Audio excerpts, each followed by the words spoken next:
It wasn't a screaming match, a scandal, or some viral outburst that rocked Meghan Markle's carefully curated empire this time. No, it was far quieter, more lethal. A few words, softly spoken, calmly delivered.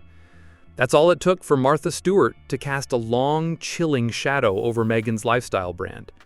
No drama, no raised voice, not even a hint of malice. Just calm, effortless precision. The kind of critique that hits harder because of how subtle it is.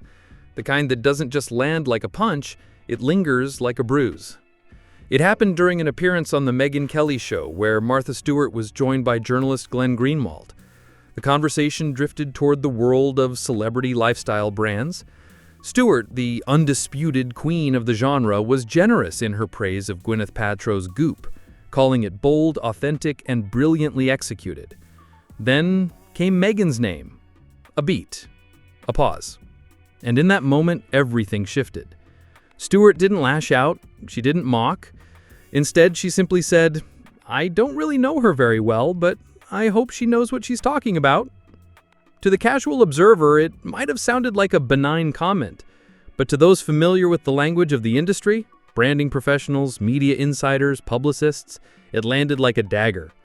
Because when Martha Stewart, a woman who rebuilt her empire post-scandal and still reigns as a lifestyle icon, subtly questions your authority, it isn't just a critique, it's a quiet obituary.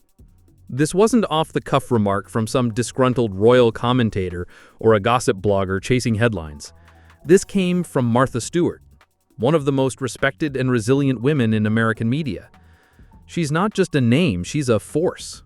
Her approval can boost a brand overnight. Her disapproval, even when masked as mild curiosity, is toxic to anyone hoping to make it in the lifestyle space.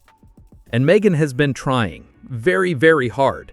From her now-defunct blog, The Tig, to the short-lived Archetypes podcast, from glossy Netflix documentaries to the fizzled-out Spotify deal. She's been desperately attempting to find a lane, a voice, a message, but effort without identity doesn't stick. That's what Martha was implying without ever having to say it. Meghan has the platform, the press, and the fame, but none of those matter if the foundation is hollow. Gwyneth Paltrow, for all her eccentricities and mock-worthy jade eggs, owns her brand.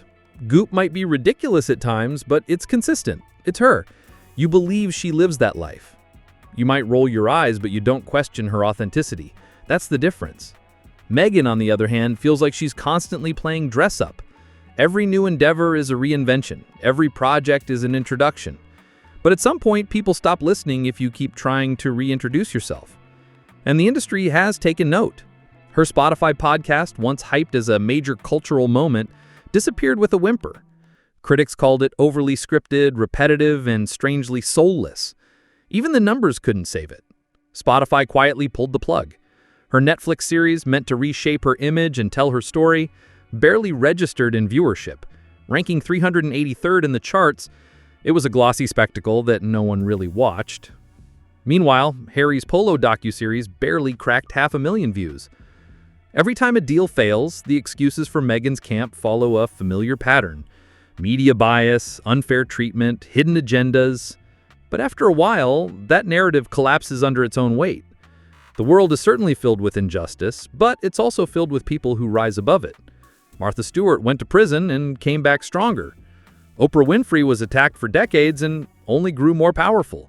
Michelle Obama faced constant criticism and remains one of the most respected women on the planet. The difference? These women stayed in the fight. They refined their voices. They didn't just perform empowerment, they embodied it. Meghan, on the other hand, keeps pivoting. Reports say she's pitching everything from clean living brands to luxury homeware to sustainable kitchen products. But none of it feels grounded. There's no consistency, no staying power. The Tig vanished, Spotify terminated their deal, Netflix is reportedly lukewarm. Every time something collapses, she disappears for a while, only to re-emerge with a new pitch, a new aesthetic, a new message. It's exhausting to watch, and worse, it's predictable. That's the trap of performative branding. You can't sell a lifestyle if no one believes you're living it. Martha Stewart's brilliance wasn't just in her recipes or her crafts, it was in the way she made people feel like they were getting a glimpse into her real life. It felt lived in, honest, achievable. With Megyn, everything feels manicured, controlled, sanitized. Her story isn't relatable, it's rehearsed. Even fans are starting to notice. The constant pivoting, the half-baked ventures, the hollow messaging, it's wearing thin. You can't build brand loyalty when your audience doesn't know who you are. Authenticity takes time, vulnerability, and above all, follow-through. Megyn's track record is a scrapbook of unfinished ideas and abandoned projects. And in the world of lifestyle branding, inconsistency is fatal. Martha Stewart never had to name Megyn's failures. She simply celebrated authenticity and left Megyn out of the conversation. That silence said everything, because in a space where perception is currency, exclusion is more brutal than criticism. Megyn's entire post-royal brand has been about visibility, about being seen and heard.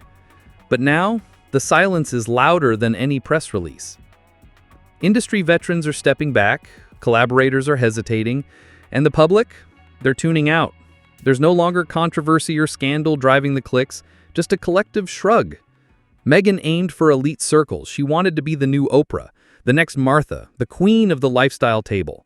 For a while she was close, but proximity isn't permanence. To stay at that table, you have to prove you belong. Gwyneth Paltrow faced ridicule and leaned in. She turned her critics into consumers. She never backed down, never reinvented herself to appease.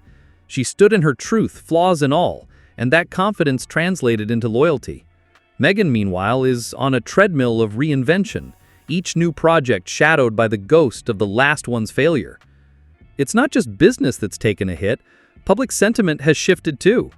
When Meghan and Harry first left the royal family, there was a wave of global sympathy. People admired their courage to walk away from tradition. But sympathy is not a strategy.